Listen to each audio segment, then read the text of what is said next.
ప్రియులారా, బాగున్నారా? దేవుని వాక్యాన్ని క్రమంగా చదువుచున్నారా?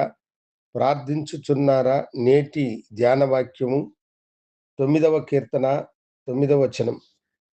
నలిగిన వారికి తాను మహాదుర్గమగును, ఆపత్కాలములలో వారికి దుర్గమగును.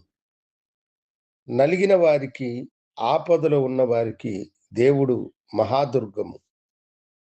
నీ జీవితములో నీవు నా జీవితము ఎప్పుడు కూడా నలిగిపోతూ ఉన్నది. ఈ శ్రమలను, ఈ వేదనను, ఈ కష్టమును, ఈ బాధలను నేను తట్టుకోలేకపోతున్నానని నీవనుకుంటున్నావా? నలిగిన వారికి దేవుడు మహాదుర్గమైనటువంటి వాడు. ఆపత్కాలంలో ఆయనే వారికి దుర్గము లాంటివాడు. దుర్గము ఎట్లా ఆ దినాల్లో రాజులకు సుఖనివాసమైన స్థలముగా ఉండి శత్రువుల చేతిలో నుండి వారిని కాపాడినదో, అలాగే దేవుడు ఆపత్కాలంలో ఉన్న వారికి, నలిగిన వారికి ఆయన మహాదుర్గము. నలిగి విరిగి వేదన పడుచున్నావా? కన్నీరు కార్చుచున్నావా? వేదనతో కుమిలిపోవుచున్నావా? ఇదిగో నీకు మహాదుర్గముగా ప్రభు ఉన్నాడు. ఆయనకు సమీపముగా నువ్వు రా. నలిగిన నీ స్థితిని బాగు చేయువాడు ఆయనే. ఆపదలో ఉన్నటువంటి నీ స్థితిని సరిచేయువాడు ఆయనే. నీకు మహాదుర్గముగా ఉండి కాపాడువాడు ఆయనే. నలిగిన వారికి ఆయన ఆశ్రయుడైనటువంటి దేవుడు. విరిగిన మనస్సు కలవారిని ఆయన ఉద్ధరించువాడు అన్న సత్యమును నీ జీవితములో నువ్వు మర్చిపోరాదు.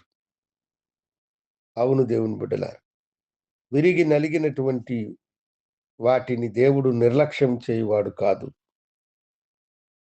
దేవుడు విరిగి నలిగిన మనస్సు గల వారిని ఆశీర్వదించువాడు. వారికి మహాదుర్గము లాంటివాడు ఆయన. ఆయన చేతిలో మనము విరిగి నలిగి బాధపడ్డప్పుడు ఆయన మనకు మహాదుర్గముగా ఉండి మనలను ఆశీర్వదించువాడు. ప్రభువైన యేసు ఉన్నత పరలోకమును విడిచి ఈ లోకమునకు వచ్చినప్పుడు ఆయన మనుషుల చేత ఎన్నో అవమానములు పొందినాడు, నిందలను అనుభవించినాడు, విరిగిపోయాడు, నలిగిపోయినాడు.